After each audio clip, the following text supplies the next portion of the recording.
Olá, queridos amigos, queridos irmãos, estamos aqui hoje reunidos mais uma vez para fazermos a nossa reunião doutrinária e espiritual. Eu sou Simone, faço parte do grupo assistencial Frei Anselmo e vamos continuar a nossa leitura do livro Religião dos Espíritos. Hoje nós falaremos sobre o tema abnegação, mas antes de começarmos, eu peço que todos se conectem com a espiritualidade maior. Quem quiser cerrar os seus olhos, fiquem à vontade.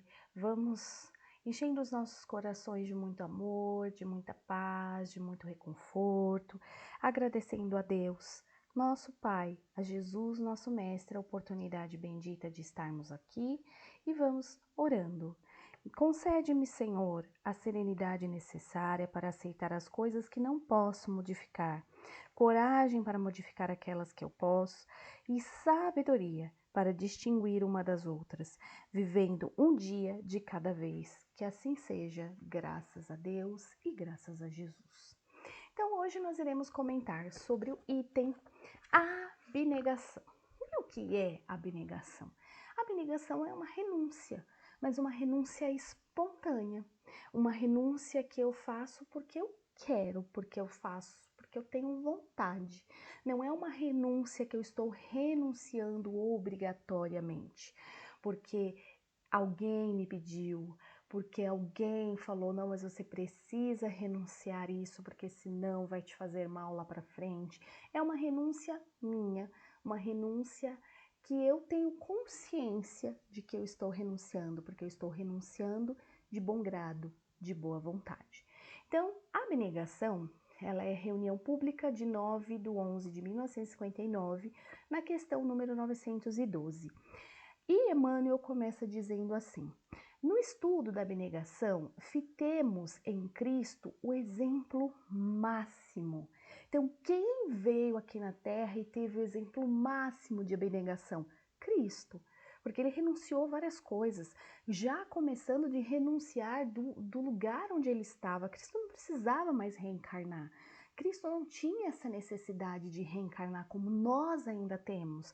Como nós ainda temos o nosso patamar muito longo, né? Nossa escala evolutiva ainda está muito longe de ser atingida ao patamar de anjos, de arcanjos, né? Então, Cristo, ele já começou assim, renunciando o patamar dele mais alto para poder vir aqui exemplificar o amor, a bondade, a caridade, sem nenhuma pretensão, sem nenhuma recompensa. Emissários de Deus entre os homens, podia exigir um palácio para nascer, mas preferiu asilar-se no abrigo dos animais. Então, Jesus, tendo essa grandeza, ele já era um ser evoluidíssimo. Não precisava, não tinha necessidade de estar aqui, veio por misericórdia divina, veio por amor ao planeta que ele governa.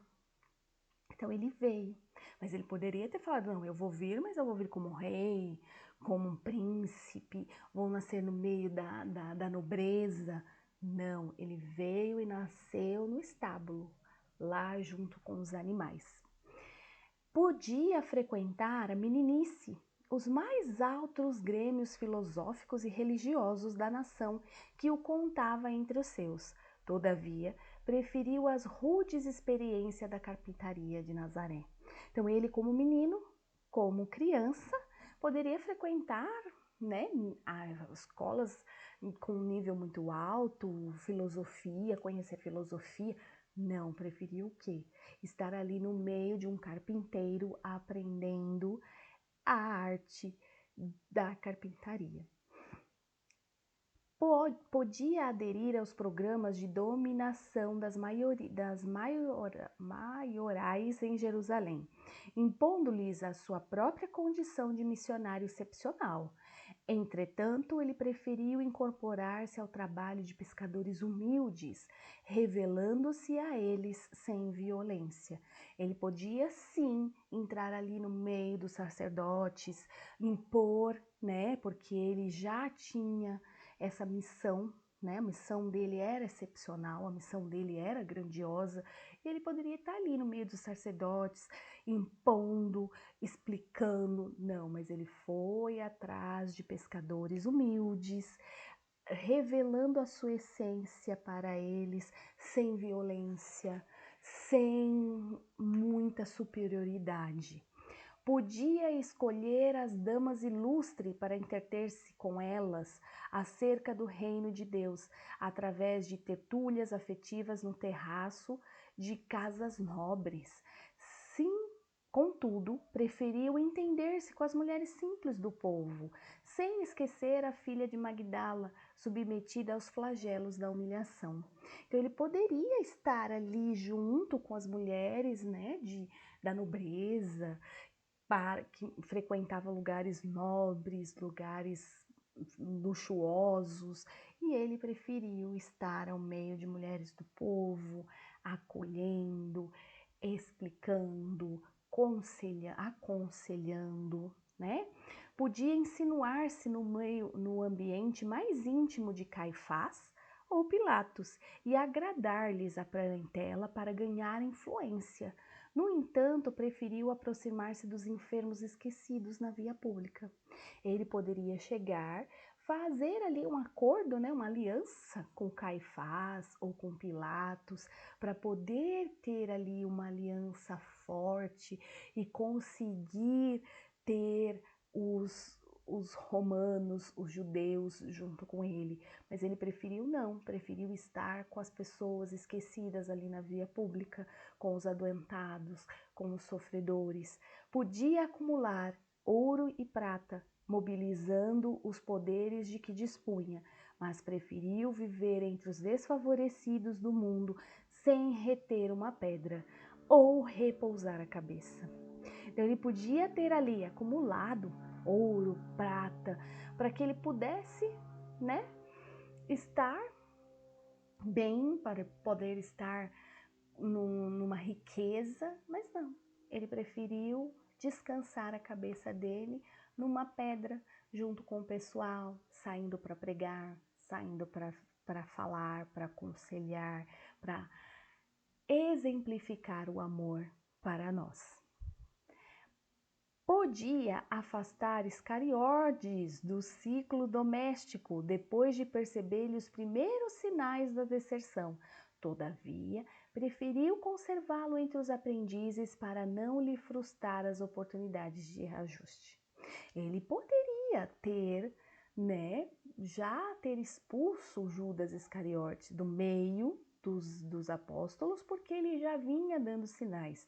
E Jesus sabia o que ia acontecer, sabia o que ele ia fazer, mas não, ele preferiu manter ele ali para que ele pudesse ter a chance, ter a oportunidade de ter o seu reajuste.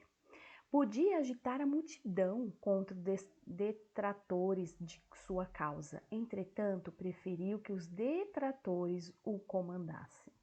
Ele poderia ter feito o inverso, ele poderia ter ditado as regras, ele poderia ter mostrado para que veio, mas não, ele simplesmente ouvia e não estimulava o ódio, a mágoa, a raiva.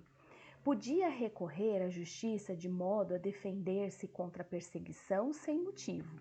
No entanto, preferiu morrer, perdoando aos algozes, alinhando-se entre os condenados à morte sem culpa.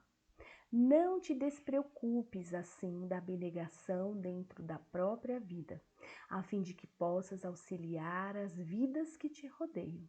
Então, assim como Cristo, gente, a gente não precisa se preocupar, né? Ou preocupar demais em ser abnegado dentro da nossa própria vida, a fim de que possamos auxiliar as vidas que nos rodeiam. Que esse é o propósito, nós fazermos a nossa renúncia por pura vontade, sem cobrar do outro. Porque não adianta eu fazer a minha renúncia de algo para estar ao lado do outro e depois ficar jogando na cara. Ah, mas eu deixei de fazer isso para te ajudar. Ah, mas eu deixei de fazer isso para te acompanhar. Ah, mas eu deixei... Não, aí não. Nós temos que ter essa abnegação sabendo que é de livre, espontânea vontade. Supérfluo que nos enfeita é carência que aflige os outros. Então deixemos os supérfluos, né? Porque às vezes a gente realmente nós nos enfeitamos de coisas supérfluas.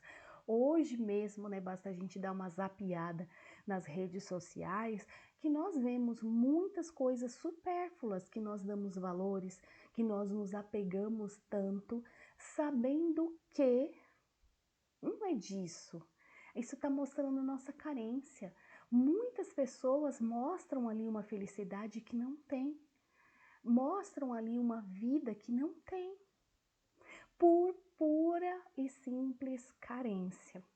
O grande egoísmo da humanidade é a soma dos pequenos egoísmos de cada um de nós. Então, o egoísmo de cada um, ele vai somar o egoísmo no total da humanidade.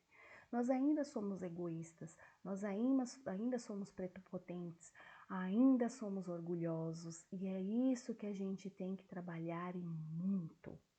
Sofrer por obrigação é resgate humano, mas sofrer para que os outros não sofram é renúncia divina. Então prestem bem nessa frase, prestem bem atenção. Sofrer por obrigação é resgate humano. Então, se eu estou sofrendo por obrigação, por algo que está acontecendo na minha vida, é um resgate humano. Mas se eu estiver sofrendo para que os outros não sofram, aí é uma renúncia divina. Estou renunciando muitas coisas para que o outro não possa vir não sofrer. Ninguém sabe se existe virtude nos prisioneiros da expiação. Entretanto, a virtude mostra-se viva em todo aquele que, podendo acolher-se ao bem próprio, procura acima de tudo o bem para os outros. Então, a nossa grande virtude é essa. Além da gente procurar o bem para nós mesmos, acima de tudo, a gente tem que procurar o bem para o nosso próximo. Se podes exigir e não exiges, se pode pedir e não pedes, se podes complicar e não complicas, se podes parar de servir e prossegue servindo, estará conquistando o justo merecimento.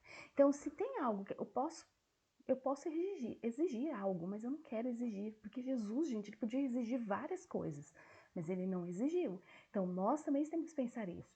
Então, se eu posso exigir, mas eu olho e falo assim, ai, prefiro não, né? Se podes pedir e não pedes, se eu posso pedir, eu tenho a minha superioridade, eu tenho lá as pessoas pela qual eu posso pedir as coisas, mas eu não peço. Eu falo, não, essa coisa aqui eu consigo fazer sozinha, então eu prefiro não pedir. Se eu posso complicar e eu não complico, já é maravilhoso, porque muitas pessoas complicam sem ter necessidade alguma. Então, se eu já posso, se eu tenho a noção que eu posso complicar algo, mas eu falo, para que eu vou complicar, né, gente? Vamos facilitar aqui o negócio, fica muito mais fácil. Se podes parar de servir, se eu posso falar, não, agora eu posso ficar sossegada, não preciso ficar servindo mais ninguém. Ah, mas eu não quero. Eu quero ir lá e servir, assim como foi Jesus. Jesus podia fazer tudo isso, ele podia exigir, ele podia pedir, ele podia complicar, ele podia parar de servir, mas não. Ele veio para exemplificar o amor, a caridade e, acima de tudo, nos mostrar a humildade. E aí aqui, se nós conseguirmos fazer tudo isso, nós estamos conquistando o nosso justo merecimento. E não vale, pois, reclamar a abnegação dos outros para a melhoria do mundo, porque o próprio Cristo nos ensinou a força de exemplos que a melhoria do mundo começa de nós. Então, não vale, vou repetir, não vale, pois, reclamar a abnegação dos outros para a melhoria do mundo. Então, eu não posso reclamar que o outro deveria estar renunciando, que o outro poderia estar benegando, mas não está. Ah, mas você vê, ó, ele podia não fazer isso, mas ele está lá fazendo. Ah, ele podia benegar, ele podia renunciar a isso, poxa, e ele não renunciou. Isso não vale, porque eu estou olhando o outro, eu tenho que olhar a mim. Porque o próprio Cristo, ele veio nos ensinar a força de exemplos que a melhoria do mundo começa de nós. Então, a melhoria do mundo, perdão, ao nosso redor, começa dentro de nós. Então, se eu quero mudar o ambiente onde eu trabalho, eu vou começar por mim. Eu não vou começar a reclamar, eu não vou começar a brigar, eu vou mudar os meus comportamentos. Porque eu mudando os meus comportamentos, a minha fala, eu vou mudar o meu redor. E isso vai acontecer se todos nós fizermos, nós conseguiremos mudar o mundo com pequenas coisas. Ah, eu tô na rua, nossa, abri um pacotinho de bombom, comi meu bombonzinho. Ah, eu não achei nenhuma lixeira, vou jogar no chão. Não, eu já começo pelo exemplo. Estou ali com um monte de gente ao meu redor, eu pego meu bombonzinho, como meu bombonzinho, pego o papelzinho, guardo na minha bolsa. Aquilo alguém vai estar me observando e vai falar assim, poxa, olha, ela guardou na bolsa. Ah, eu também tenho aqui uma barrinha, eu vou comer. Poxa, não tem nenhum lixinho aqui perto. Vou pôr na bolsa também, porque quando eu chegar em casa ou no meio do caminho eu encontrar uma lixeirinha, eu vou jogar. Esses são os pequenos exemplos. Aqui eu coloquei do lixo, mas tem vários outros exemplos de caridade moral, de exemplo de não ser maledicente, de não criticar. Então, se eu quero que o meu entorno mude, eu tenho que mudar isso em mim. Eu tenho que ter a consciência de que eu vou estar mudando os outros através do meu exemplo. Não é da minha fala, não é do meu argumento, da minha proposta, da minha imposição, mas sim do meu exemplo. Se eu estou num ambiente, seja ele familiar, profissional, e eu quero que as pessoas mudem, eu não tenho como forçar ninguém a mudar, porque todo mundo tem seu livre-arbítrio. O que eu posso fazer é mudar a mim, mudar os meus conceitos, mudar as minhas opiniões, mudar as minhas regras, sempre mantendo a minha moral, mas que através do meu exemplo, aquelas pessoas que estão vivenciando comigo, elas vão olhar e vão falar, poxa, a Simone mudou, né? Nossa, você viu como que ela tá fazendo? Você viu as coisas que ela tá fazendo? Caramba, olha, eu vou seguir aquilo como exemplo, eu vou fazer isso, eu vou fazer aquilo. Então, as pessoas têm que mudar através do seu exemplo. Não da sua imposição, nem das suas palavras, e sim dos seus exemplos. Então, meus irmãos, por hoje nós ficamos por aqui. Vamos enchendo os nossos corações de muito amor, de muita paz, de muito reconforto, agradecendo a Deus, nosso Pai, a Jesus, nosso Mestre, por esta oportunidade bendita. E vamos finalizando a nossa reunião doutrinária e espiritual, que assim seja, graças a Deus e graças a Jesus.